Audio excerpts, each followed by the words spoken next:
العشر السنوات القادمة كلنا على موعد مع الغلاء، كلنا على موعد مع الغلاء في العالم، مهما كانت الأنظمة، مهما كانت الدول، مهما كان اللي يحكم، مهما كان اللي يعارض. كذاب اللي يقول إنه بيبعد الغلاء، لأن الغلاء ما هو من داخل الدول، الغلاء من فوق، من عند الشيطان والدجال دي يسوسوا العالم. هؤلاء هم أسباب الغلاء، ولهذا يجب أن نحدد العدو الأصلي. إذا حددت العدو الأصلي هنا ستعرف. قلت لكم قبل أمس إذا واحد جاء ورجم بحجر من هنا، مسكناه ضربناه، دخلنا في مشكلة معه ومع أهله، طلع أنه ما هو السبب، سبب واحد ثاني دفع به، استلم مقابل الدفع وهو عرض نفسه للبلاء. إذا نحن يجب أن نعرف، وقلت لكم هذا في الفكر، الفكر ما وراء الفعل، الفكر ما وراء النص، الفكر ما وراء الحدث، الفكر ما وراء الحوادث. إذا وصلت إلى هذا ما تستعجل على أحد. لكن نحن نعرف أن السبب الأصلي هو الشيطان والدجال الذي أمرنا الله أن نتخذهم أعداء. وكلكم بتصلوا صلاة الظهر وفي التحيات بتقولوا نعوذ بك من فتنة من هو ذا المسيح الدجال؟ حد شافه منكم؟ طيب وليه نستعيذ منه في كل صلاة؟ من عصر النبي والناس تستعيذ. من هو ذا المسيح الدجال؟ من؟ بالله عليكم لماذا لا زلنا نعيش في غيبوبة وكأن هذا الخبر ما ينبغي الكلام فيه وشيء بعيد ما حد يشوفه ولا حد داري به؟ يا أخي لماذا؟ لو كان هذا الأمر غير مهم ما تكلم عنه النبي. لو كان هذا الأمر ينبغي أن يسكت عليه ما استعذنا بالله منه في الصلاة، لأنه جزء من سلوك الإنسان.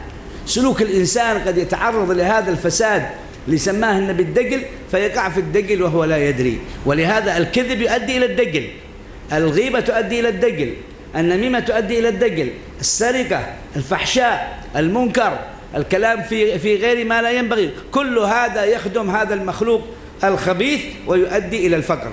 الله تعالى يقول في القرآن يشير إلى الشعوب أنه إذا تولى الشيطان وأتباعه هذا العالم استعدوا.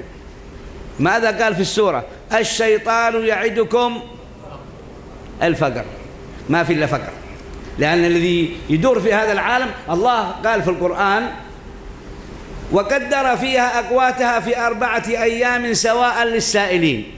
الأصل أن الله خلق العالم وخلق رزق الإنسان معه، والأصل أنك لا تجوع ولا تعرى ولا تحتاج لشيء، بل أن أموال الأمة الإسلامية فقط الآن فيما يأتي من ثروات العالم لو وزعت على الوضع الشرعي في الزكاة، في الصدقات، في الأمور الشرعية لكفت الناس جميعا بلا خلاف.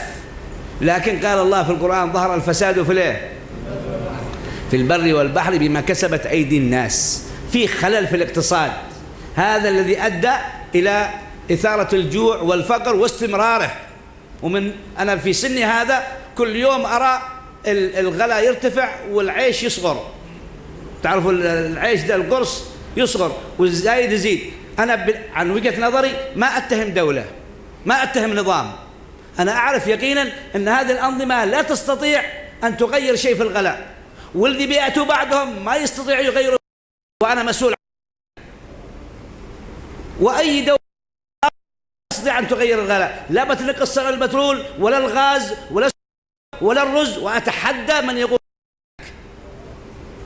ما في إلا أنه في تحريش. هذا يذهب يأتي صراع على كراسي على دنيا، ولا يكون الواحد يقول لا إله إلا الله، لأن ما عنده خبر أن في دجال وفي شيطان يحرش بين الشعوب، وأن أمة محمد يقول الله لها في القرآن ولنبلونكم بشيء من الخوف والجوع ونقص من الأموال والأنفس والثمرات. من هم الصابرين؟ وبشر الصابرين الذين الذين إذا أصابتهم مصيبة بل أصاب الناس قالوا إنا لله وإنا إليه راجعون. ومعنى إنا لله عرفنا كيف نعالج الأمور بأمر الله، وإنا إليه راجعون كلنا بنموت، الغني والفقير والحكوم، كيف نتعامل في الدنيا على ما يصلح الله به الشعوب والأمم من غير مسميات. هنا تستطيع الناس تتقاسم مصالح الدنيا، لكن قال الحبيب صلوا عليه لست أخشى عليكم الفقر اسمعوا، ما احنا دحين نقول بغينا كلام الله وسنة نبيه. قال لست أخشى عليكم الفقر ولكن أخشى عليكم الدنيا أن تنافسوها فتلهيكم كما ألهت من كان قبلكم، وفي رواية فتهلككم كما أهلكت من كان قبلكم. الله تعالى أوجد لكل إنسان ما يستحق من الرزق، إلا أن الشيطان أحيانا يوجد هذا الاضطراب. فإذا أردنا إعادة المقاييس الشرعية علينا أن نعرف الحق مع الغنى ومع الفقر، نتعاون على إيجاد المسلم الذي يعرف المعاملة مع الله. بناء الذات لأجل تصلح المجتمعات.